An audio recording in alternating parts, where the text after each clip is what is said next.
Natapos ko na nga puntahan ang Grove Stone Kingdom, kaya nagabang ako ng taxi sa labas nito. Eto nga't nakasakay na ako. Madali lang palang makakuha ng taxi dahil may mga ibinababa silang pasahero sa labas ng kingdom. Tapos sasakay ka na lang at magpapatid sa iyong sunod na destinasyon. Napakaganda nga ng mga nakatanim sa paligid na pine trees. Maaamoy mo rin ito mula sa taas. Ang kagandahan pala sa road na to ay walang ka-traffic nung dumaan kami, kaya dire-diretso lang ang biyahe.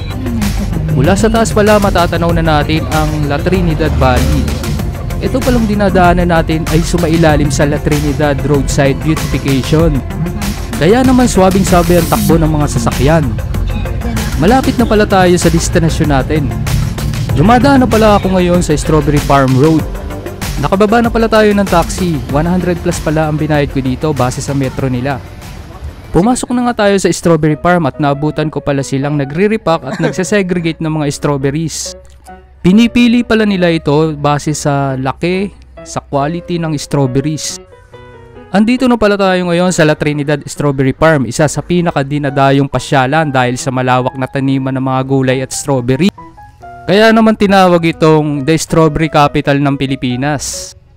9 na kilometro pala ang layo nito mula sa Baguio City. Kung magko-commute kayo, mga less than 30 minutes bago kayo makarating dito. Napakalawak pala ng taniman na to, kaya mapapagod kayo maglibot. Farm. 38 hectares.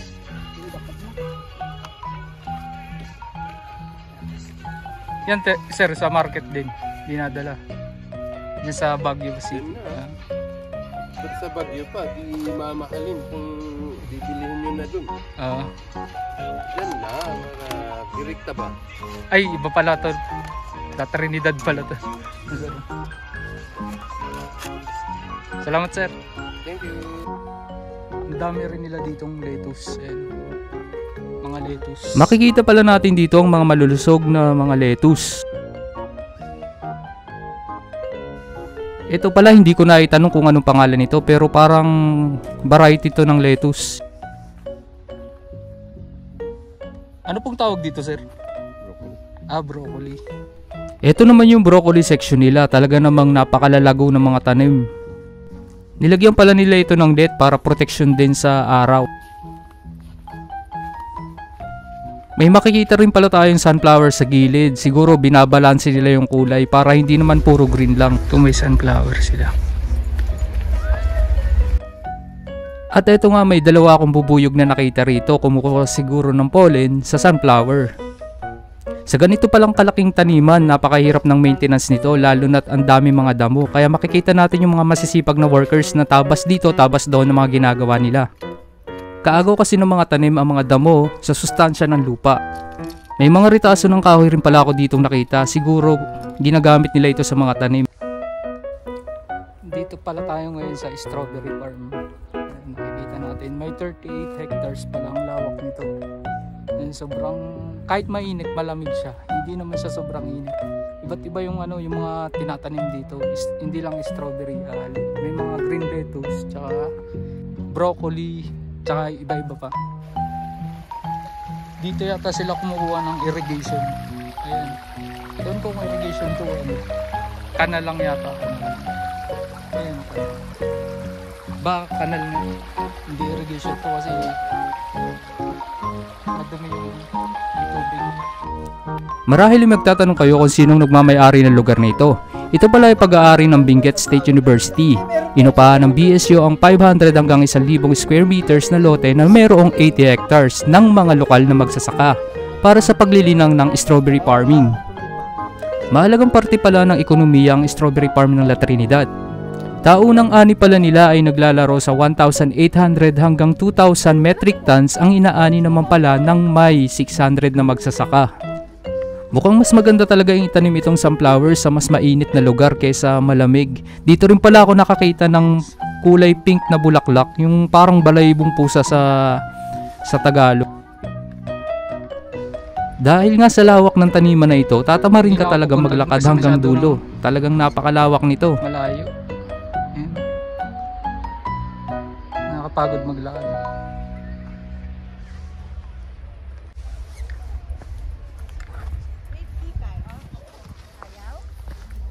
Dito yata yung irrigation nila, dito nakakonekta.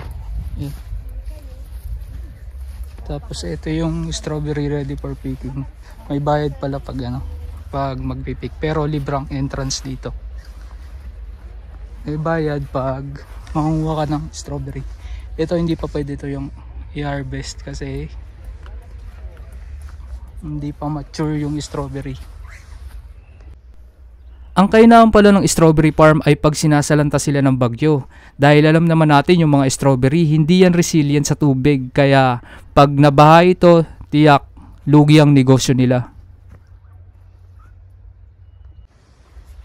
Ito, ang dami na nilang broccoli pero wala pang laman. Ayan, naman. Broccoli. Ayan o, broccoli.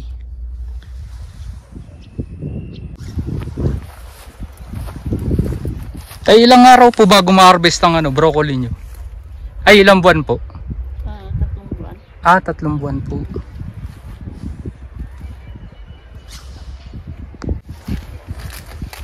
Naglilinis po? Mayroon po yung pa-maintenance ng ano, no? Tanong lang ang ganito? Oo. Ano po yan? Mga damo-damo? O ano, mga Hindi. reject? Ay, yung sarinis. Ano po? Yung ganito na yun. Yung maraming sarinis. Kailangan pong tanggalin yan. O, tanggalin parang ano, magbunga. Pag hindi tanggalin, Hindi po magbubunga? hindi magbunga. Okay po. May bungat pero maliliit, Oo. hindi malaki. Kumbaga na ano po, na babansot po. Nilalagyan nyo po ng ano, fertilizer din. Oo. Parang madaling lumaki. Kasi pag binabayaan, mahirap. Matagal na Matagal magbunga. maabot ng 4 na bunga. Mas madali pa yung lettuce na po. Madali. Yung lettuce na green ice, masigit 1 buwan lang. 1 buwan po pwede nang harvestin, tapos pwede. ibenta. Oo. Yung strawberry nyo po, ilang buwan po yung bago maano? Aywan ko Kanya-kanya po ba kayong ano dito? Hindi ako nagtanim, yung lilinis doon Okay nagtanong po. ka doon. Kumbaga, iba-iba po ang ano nyo, hawak nyong tanim. Oo. Salamat po, Nay. Sige. Thank you. Dito naman pala tayo ngayon sa strawberry pasalubong stalls. Eto, magpi-pre-taste tayo. Honest review pala tayo para sa strawberry wine. Kalasa pala ito ng The Bar strawberry flavor na matamis. Meron pala sila ditong matapang. Naglesen lang yung sweetness ng wine. Inalok rin pala ako nila ng pre-taste na strawberry.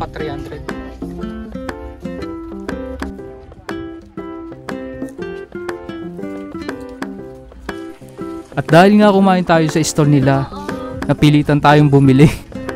Hindi ko na pala pinuntahan yung strawberry statue nila kasi masyado nang malayo. Tinatamad na rin ako maglakad.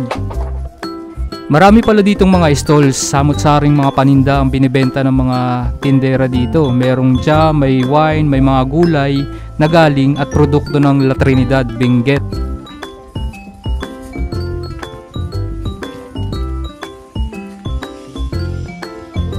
Sa paglalakad ko pala ay may nakita ko dito, yung nakikita ko sa TikTok, yung curious na curious ako kung ano ba talaga ang lasa.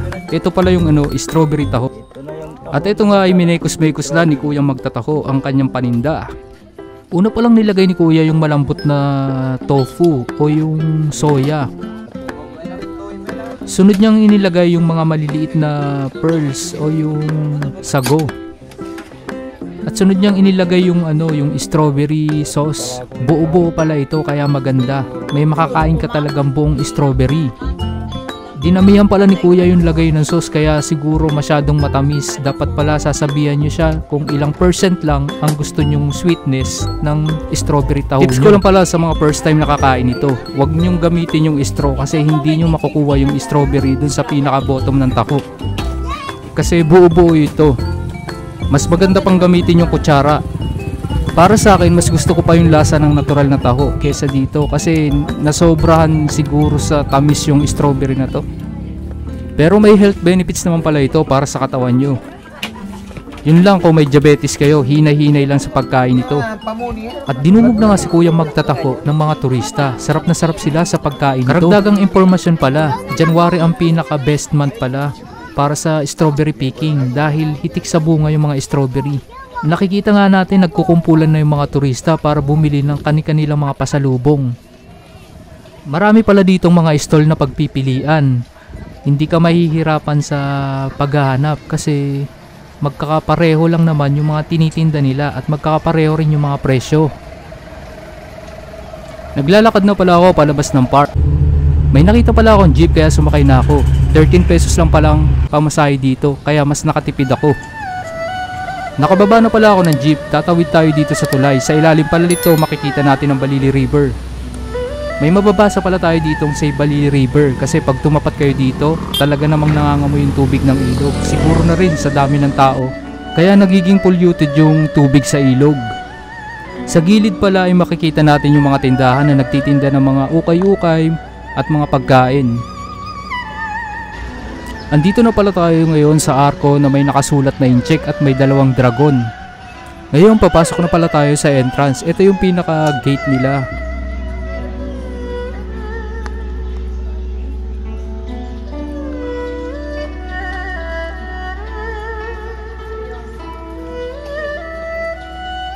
Bago kayo pumasok, kailangan nyo munang dumaan dito at magbayad.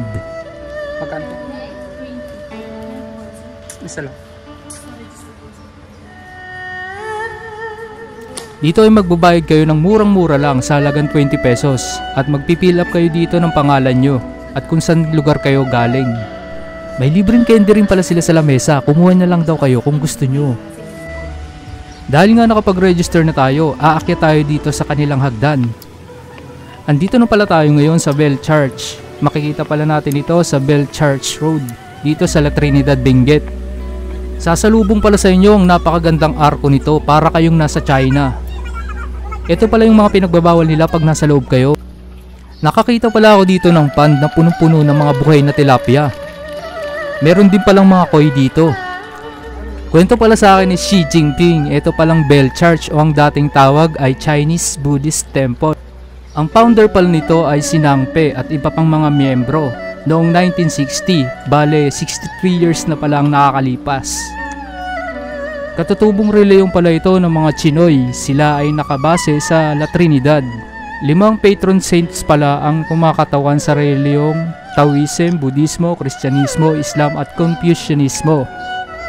Kumakatawan daw sa pagkakaisa. Naniniwala pala ang organisasyon na ito na magkakaiba man daw ang paniniwala ng mga reliyon. Dapat daw mamuhay ng may pagkakaisa. Naniniwala rin sila sa karma. Hinihimok nila na mamuhay na may moral, tumulong sa mga nangangailangan, umattend ng misa, magpakabuti upang biyayaan daw at balikan ng good karma.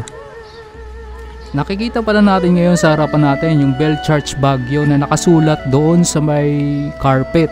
Ito pala yung rebulto ni Nang Pe. Bilang pag-alala sa pagtatag niya ng Bell Church. Dito bawal pala tayong umakyat o tumungtong dun sa carpet na yon para daw mapanatili yung ganda. Mula pala dito sa kinatatayuan ko, matatanaw natin yung mga bahay sa may bundok na yun. Sa pinaka-center pala nito, makikita natin ang fund na may maraming lotus at may fountain pala dito. Talaga namang napakaganda ng mga bulaklak ng lotus. Para ka na ring nakaapak sa bansa ni Xi Jinping. Ngayon naakyat na pala tayo dito sa may second floor.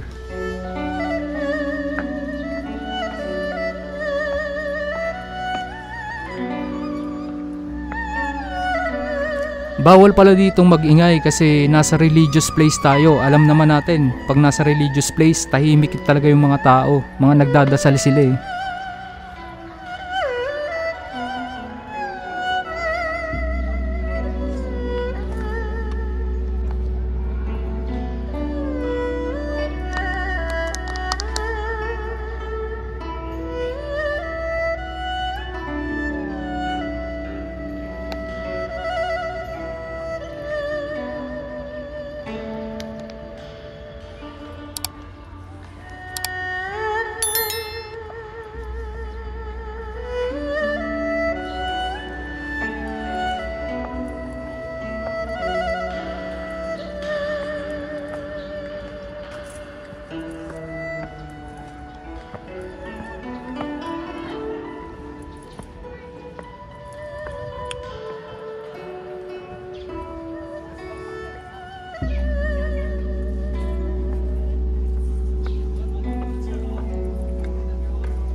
Ang dami pala ditong mga tanim kaya refreshing sa mata ang magagandang bulaklak.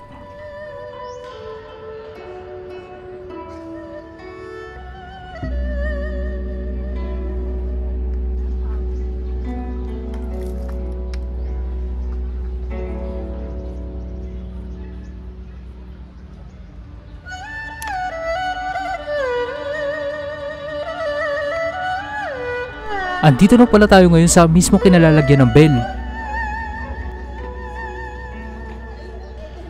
Dito pala ako na-amaze sa halaman na to, halamang baging na nasa ilalim yung mga bulaklak. Makikita nyo parang mga tiger stripe pattern yung mga nasa bulaklak nito. Talaga naman bumagay ang disenyo ng halamang baging na ito na maraming bulaklak dito sa may hagdanan na to. Masarap nang tumambay sa ilalim ng mga bulaklak na ito dahil malamig. Dahan-dahan pala akong bumaba dito dahil nagmumultitask ako. Susubukan ko palang pumasok dito sa simbahan ng mga inchik. Kaso may nakita akong karatula na bawal daw mag-picture o mag-video sa loob. Kaya hanggang dito lang ako sa may pintuan nila. Parang Buddhist temple pala ito. Base na rin sa mga rebulto na nasa loob. Ang lalaki talaga ng tilapia dito sa pond na to. Pwede mong ihawin, kaya lang baka may magalit.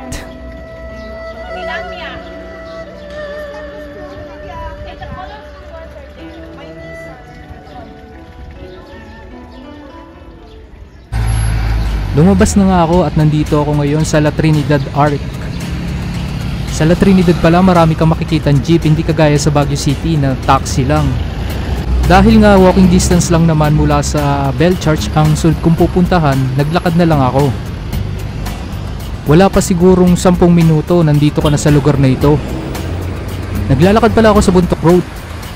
Ito pala ang Colors of Istobosa, kinulayan ng Tamawan Village Group. Ginawang tourist attraction ng La Trinidad Municipal Government.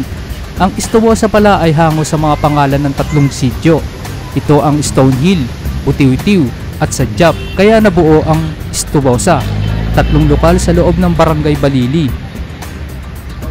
Marami pala ditong nagpapapicture dahil mapapalingon ka na lang sa makukulay ng mga bahay. Tanghali na pala at naisipan kong bumalik ng transient. Magpapahinga lang tayo ng konti at lalarga ulit sa sunod nating destinasyon. Nakikita pala natin ngayon yung Baguio Central University. Naglalakad pala tayo ngayon dito ngayon sa Magsaysay Avenue. Ito yung pinakasentro ng Baguio City. Dito natin makikita yung palengke at iba't ibang establishmento. Bawal nga pala ditong tumawid kung san-san, kaya may mga footbridge tayong nakikita. Mahigpit ang regulasyon sa kalsada ng Baguio City, hindi kagaya sa Metro Manila o sa atin na maluwag. Andito pala ako ngayon sa taas ng overpass. At dahil nga wala akong makitang karinderya sa gilid, napunta ako dito sa McDonald's na walang aircon. Hindi uso sa Baguio ang aircon. Matapos kong mag-take out, umuwi na ako para kumain.